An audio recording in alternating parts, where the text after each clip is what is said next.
A Million Dreams atau Sejuta Mimpi. Sepenggal kisah ini merupakan cerita dari seorang pemimpi dan perjalanannya yang dimulai dari sebuah mimpi yang sangat kecil yang dipelihara dengan cinta hingga tumbuh menjadi sesuatu yang jauh lebih besar dari apa yang pernah dia bayangkan. Sejak remaja, saya selalu tahu kalau saya ingin menjadi seorang psikolog karena bisa berkontribusi dalam membantu kehidupan banyak orang, terutama di Indonesia ini. Tetapi, seperti kebanyakan mimpi anak-anak, jalan menuju realisasi mimpi itu tidak selalu indah. Keinginan saya untuk dapat kuliah psikologi demi mengejar mimpi dihempaskan dengan mudahnya oleh orang tua saya. Tapi, kilas balik ke masa kini, ternyata penolakan tersebut merupakan titik awal saya bisa berada di titik masa kini. Beginilah kisahnya. Kala itu akhirnya saya mengikuti kemauan dari orang tua saya untuk berkuliah di negeri Tangguru, Australia. Berhasil mengambil double major dan lulus di usia 20 tahun.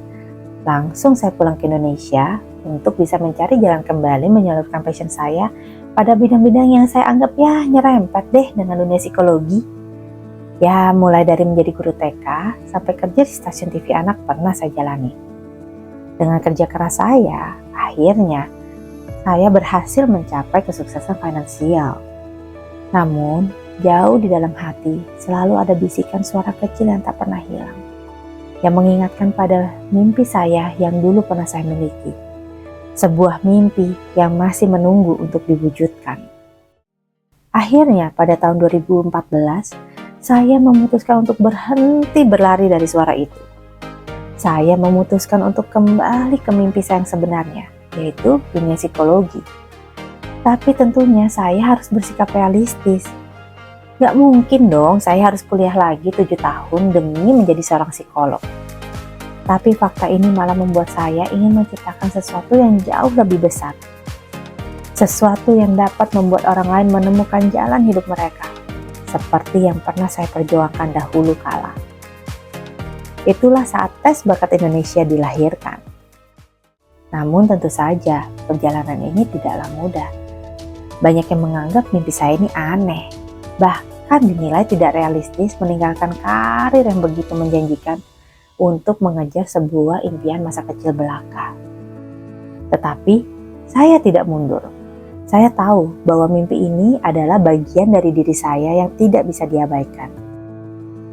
Saya tak kenal lelah dan juga tak kenal gengsi. Mulai dari membagikan brosur dari mall ke mall, memberikan konsultasi dan seminar gratis dari sekolah ke sekolah, bahkan sampai menjadi penerima tamu pada saat murid berdatangan untuk tes, semua pun saya lakukan. Setiap langkah kecil terasa seperti lompatan besar bagi tes bakat Indonesia. Kami mulai menarik perhatian dan mendapatkan lebih banyak klien. Beberapa penghargaan pun mulai kami dapatkan. Bahkan siapa sangka sebuah mimpi yang banyak dianggap remeh-temeh bisa menghantarkannya masuk ke dalam lingkungan istana negara baru-baru ini. 10 tahun telah berlalu. Sekarang tes bakat Indonesia telah hadir di 4 kota besar di Indonesia dan telah membantu lebih dari 200.000 individu menemukan tujuan hidup mereka. Kepercayaan masyarakat kepada kami pun semakin kuat. Kami mulai bekerja sama dengan lembaga-lembaga pemerintahan dan banyak top 100 school di Indonesia. Ini bukan hanya tentang pencapaian pribadi. Ini adalah tentang memberikan dampak yang nyata dan berarti bagi banyak orang. Saat saya melihat kembali, saya tidak bisa tidak merasa bangga. Bangga kepada tim saya. Bangga kepada orang-orang yang telah percaya pada visi ini. Dan tentu saja bangga pada diri saya sendiri karena tidak pernah menyerah pada mimpi saya. Buat saya, mimpi itu seperti benih. Pada awalnya, ia kecil dan terlihat tidak berarti. Tetapi, jika kita sirami dengan kerja keras, kesabaran, dan keyakinan, benih itu akan tumbuh dan tidak hanya menjadi sebuah pohon yang besar, tetapi bisa menjadi sebuah hutan yang lebat, tempat banyak orang berlindung dan menikmati keindahannya. Mimpi adalah sebuah barang yang gratis, tapi yang paling sulit untuk didapat. Sehingga ironisnya, tidak banyak orang yang berani bermimpi karena takut gagal. Saat ini, mimpi kecil saya yang dianggap aneh dan remeh-temeh oleh banyak orang telah bertumbuh bahkan menjadi sesuatu yang lebih besar dari apa yang saya pernah bayangkan. Dan yang terpenting, Ia telah memberikan saya makna yang dalam dalam hidup saya. Untuk saya, mimpi saya sebenarnya bukanlah menyimpan segudang karansi dalam besi baja, namun menumbuhkan sebuah legacy yang berdampak paling tidak pada bangsa Indonesia tercinta. Saya sudah menemukan mimpi saya. Bagaimana dengan kamu?